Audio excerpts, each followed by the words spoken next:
Okay, so this is a public service Bonzology announcement video. Actually, this is kind of unusual for me, as you can tell, sitting here holding a microphone talking. I decided to do a little quick video, just sort of an update on what's happening down here in my basement and what's happening with Pfoz, with the People's Front of Zeppelin channel. Really, this is more like a Terry kind of video. I think that's why I wore my Bonzolium commemorative university shirt. I suppose I'm on faculty at Bonzolium U. So, anyway, what's the latest? So, I just wanted to kind of rap about a few things. First of all, Pfoz has got a number of really cool songs in the hopper that we hope to get out in the next few weeks. Actually, the next video should be dropping sometime this week. And this is an exclusive alert for Bonzology followers. The next video is going to be The Girl I Love. She got long, black, wavy hair. So that's going to be a fun one, just sort of like a quick appetizer tune. It's a short tune. We got a lot more coming up, though. We're going to be doing a studio version of Misty Mountain Hop.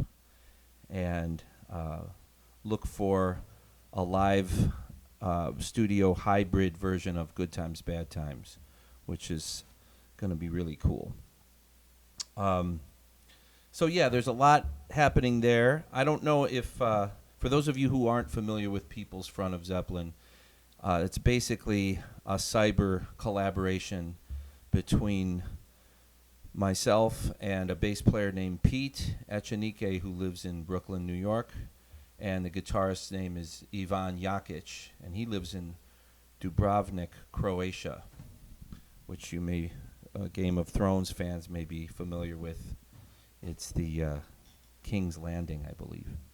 So he's from that part of the world. And they're fantastic musicians. We've been having a blast collaborating and doing these Zeppelin covers, making videos for our YouTube channel. So if you're not familiar with People's Front of Zeppelin, please check us out. There's a lot of videos that are posted currently on a variety of playlists. We actually, the normal modus operandi is we do a cover of a song which features all of us shown in the video, and then we also have separate instrument cam videos. So in other words, if you want to see just the bass playing for a particular song, there will be a bass video that's uploaded shortly after we upload the main video. So currently we've got a bunch of those in the playlist under individual instrument cams. And there will also be play-along videos that if you would like to do a music -1 and play guitar to the bass and drums track, that will be available on our Patreon page. And Patreon is simply People's Front of Zeppelin, or Pfoz. You can find it that way. The Patreon thing is something that's pretty new. We don't have a lot of content up there yet, but for those of you who would like to help support us in this endeavor, we would greatly appreciate any amount that you'd be willing to contribute, as small as $1. I think there's some monthly subscription rates that are like $3, $5, and it gives you access to some different features. I think for the play-alongs, for the music -1, it's $5 for a month. And those are going to be getting stocked up more and more with the music -1 videos. So look for that on our Patreon page, Pfoz. Yeah, so that's what's happening with the People's Front. As far as what I've been doing, since I've been so busy making videos for People's Front and just busy with gigs and everyday life, I have not been devoting as much time as I would like to this channel. But I am in the process of working on some new drum videos. I've just done a version of Wearing and Tearing, which isn't really my favorite Zeppelin tune. I love pretty much every Zeppelin tune. There's only a couple that I'm kind of lukewarm about, and that's one of them. I think it's kind of a repetitive song and doesn't have a guitar solo. It's a little too long for my taste. Plus, I'm not all that crazy about the vocalizing on that track. Sounds like Plant was trying to go for a punk type thing. And anyway, the drumming is kick-ass, though. And I've gotten several requests over the course of the last year, I guess, to do that song. It's interesting. There's been a lot of requests for that tune. So I should actually be posting that sometime, maybe later today or tomorrow. I just got to finish up some things with the mix on it. So speaking of mix, one of the things I've been spending some time with is a new microphone setup, trying to get acclimated to upgrading my audio a little bit from what I had been using before, which is a couple condenser mics. I have this mic right here I use on the snare, this SM57, and then I've got a AKG D112 on the kick. But that's basically been it. It's been a pretty bare bones kind of audio recording setup here, and I decided to upgrade and get some better quality mics, so I got these Shure TSM 137s, and that is what they're called, right? Let's see. Yeah, 137. KSM, my bad. See what I mean? That's not my forte. But at any rate, I think these mics sound great. The last couple tunes I've recorded with them, I like this setup with this kind of classic XY configuration. I may experiment with them a little more, maybe try one over here for a wider stereo separation. But this is a fairly small room and a low ceiling, so I think this works pretty well. Yeah, so been doing that, and like I said, I've just been really busy recording tracks for PFOZ in my spare time, and I do some teaching here locally. I have some private students, and the mix of that and gigs and just everyday rigmarole, it's kind of hard to do as much as I would like to do for this channel, especially as far as tutorials go and breaking down, some of the tunes and the grooves and the fills, et cetera. But I am going to be doing some more of that as well, and a lot of things are going to be going up on the Patreon page for People's Front of Zeppelin for songs related to the covers that we're doing. Blah, blah, blah. Okay, a lot of talking. Couple things that have been on my mind. I got some new cymbals that I wanted to share with you, and let me see if I can manage to yank them out here while I'm holding the mic Sinatra style. How'd these people all get in my room? Yeah, so this is a Paiste 602, an old pre-serial 602 18-inch. I would characterize this as a medium crash. It's got a little bit more heft to it than a typical thin crash. I haven't weighed it yet. Got to get Terry over here to assess some of these cymbals. I know he's heard this one on some of the videos I did. I was actually using it quite a bit when I was doing the 4th album covers that I did recently, like I think I did Black Dog. What was another one? 4 Sticks. And I think that was it. I don't know if I used this on When the Levee Breaks. I don't remember. But I really love this cymbal. Oh, yeah, I used it on Stairway to Heaven because I think it actually sounds really, really close to the crash on the studio recording. So check it out.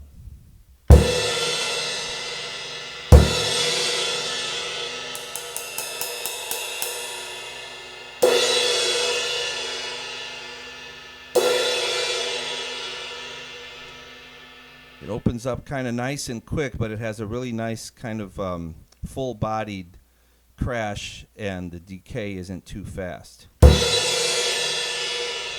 Sometimes these 18-inch 602s can sound kind of clangy, but this one has a really pretty shimmer to it. So there's that, and then there's a 20. This is my 1979 Paiste 2002 Black Label Crash, which I had set up here because I was doing wearing and tearing. So this one. You guys, if you follow this channel, you've heard this cymbal many times. I use it often.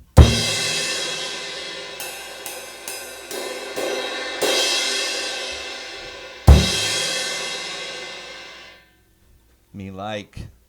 Let me grab this 20-inch 602 concert cymbal that I actually was inspired to buy by our man Terry because he swears by these concert cymbals. I think he has some symphonic Zildjians. I don't know if he has any symphonic or concert Paistes, but I think he did in the past. Anyway, this is a concert C1. I'll try to hold it up so you can see it. There she blows. 20-inch. Again, don't know the weight. It's pre-serial 602. These have a bigger hole in the bell than the average cymbal. These concert cymbals, I guess, to accommodate the leather straps, you know, for the handheld kind of thingamajig.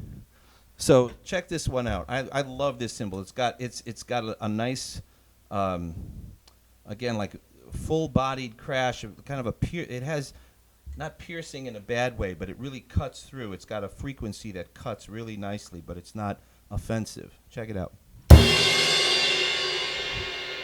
And it goes really well with this 18. It pairs well.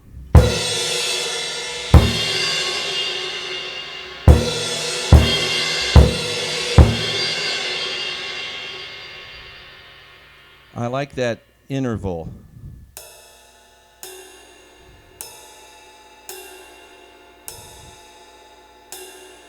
It's kind of a minor third, I think. It's got a very nice bell on it, too.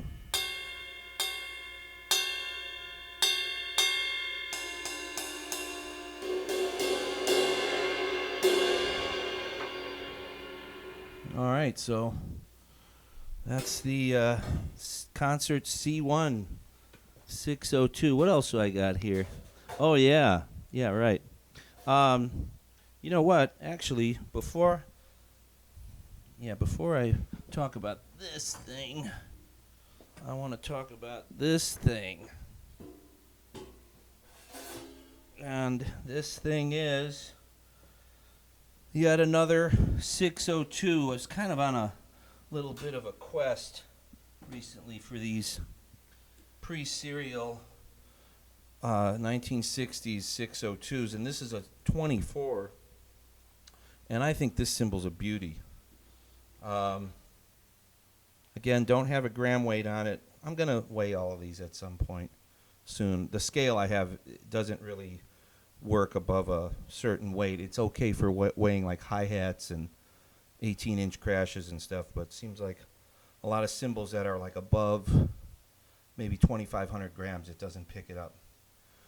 So, anywho, this cymbal also is kind of a 71-ish Bonham era, like Headley Grange when the levee breaks kind of sound to it to me. It's a really...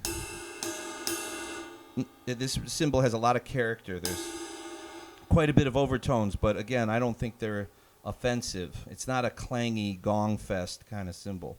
So check it out.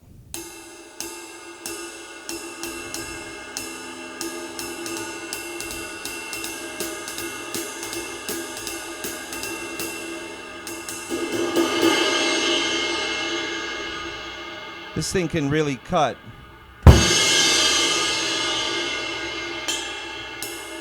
When it's crashed, it has a beautiful bell as well.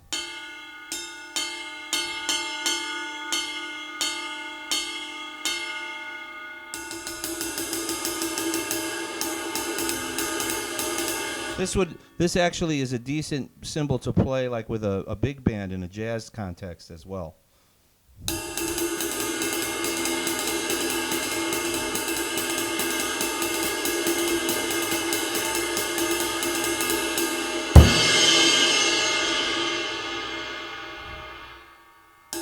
It's got kind of nice, kind of large hammering marks on it too. Bigger than what you normally see, I think, on 602s, and certainly a different hammering style altogether than a giant beat, which is those kind of smaller, round hammer marks. These are a little bit wider, kind of ripple-looking kind of style.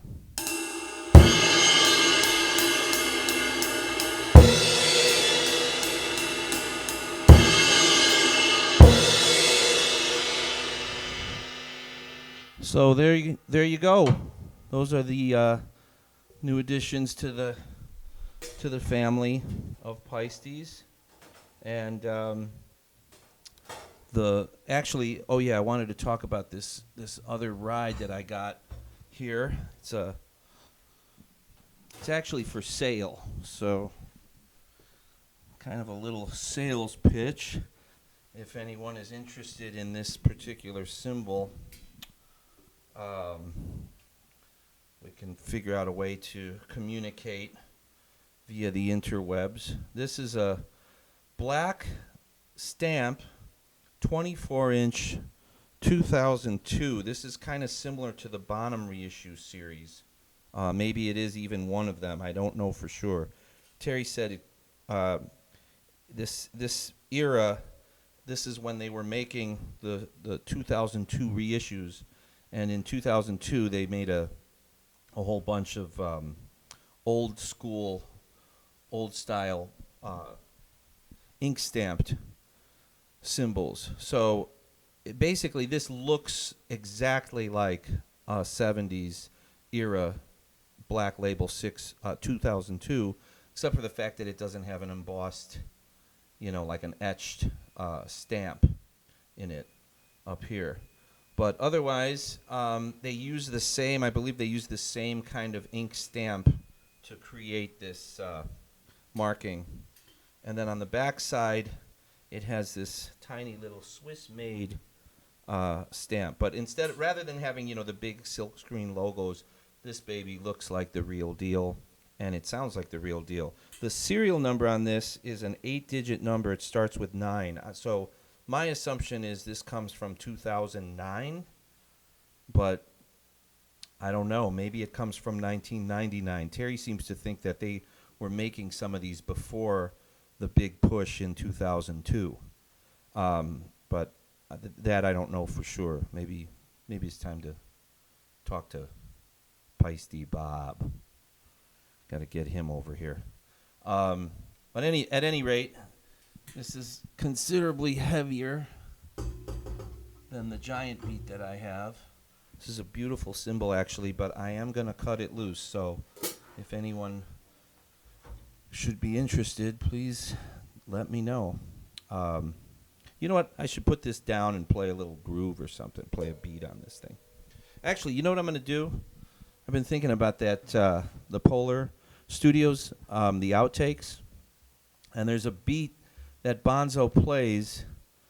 One of the tracks is a beat that is from a song that was not released, but it sounds like it was nearly finished, or at least a good part of it was, because I'm sure if you're familiar with those tracks, you know what I'm talking about. It's the one song that's not identifiable. It sounds a little bit like Bonzo's Montreux groove, sort of, but it's different. And you can definitely make out like a headphone bleed or some kind of instrument bleed that you can hear on the track, which is the case with a lot of the tracks from that session, like Carousel Alhambra. And the synth, that bleed has a synth you can hear that sounds just like Carousel Alhambra. It's like the Yamaha. I think that was a Yamaha, wasn't it? I'm not sure. But whatever that keyboard was, that mega expensive keyboard that Jonesy had, which I believe he ended up selling to Keith Emerson. That sound, it's like a string patch kind of sound. You can hear that bleeding through on the beat that Bonham is playing. So I'm going to just, I'm going to play that beat because I love that beat. And I wish that someday that song would be released because it sounds like a heavier tune from In Through the Outdoor. And, you know, In Through the Outdoor is a little, it could have used maybe one more heavy tune like that, in my opinion. Yeah, I mean, I love the album, but it would have been nice to hear this tune on an official release. And I don't know why they haven't released it. Maybe it's just not complete enough or something, or there was no vocals for it. But it's a killer. So I'm going to put a couple more cymbals up. You know what? I'll put these 602s up here. All right, so here's that beat. I better put this thing down.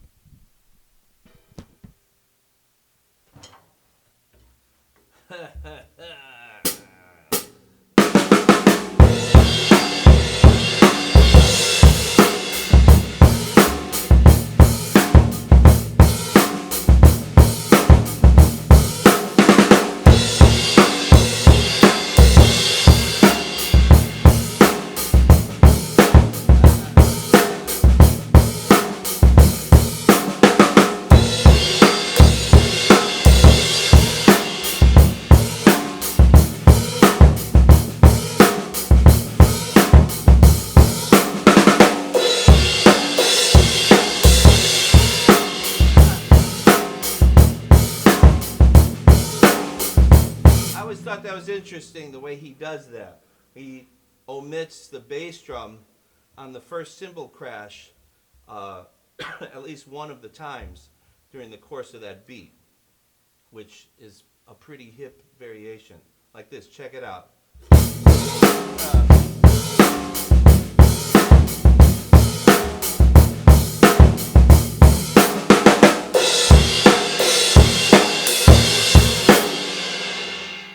Like that.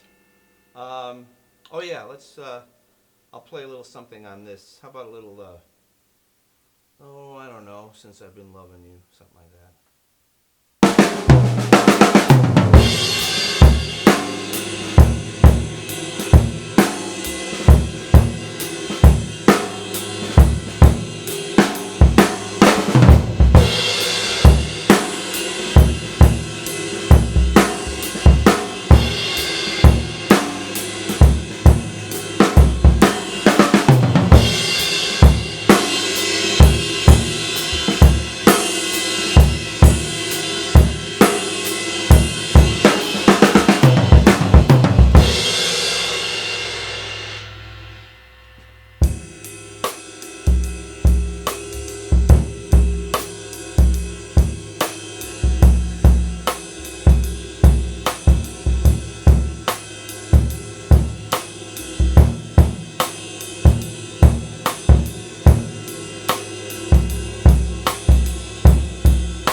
This is a big Bertha right here.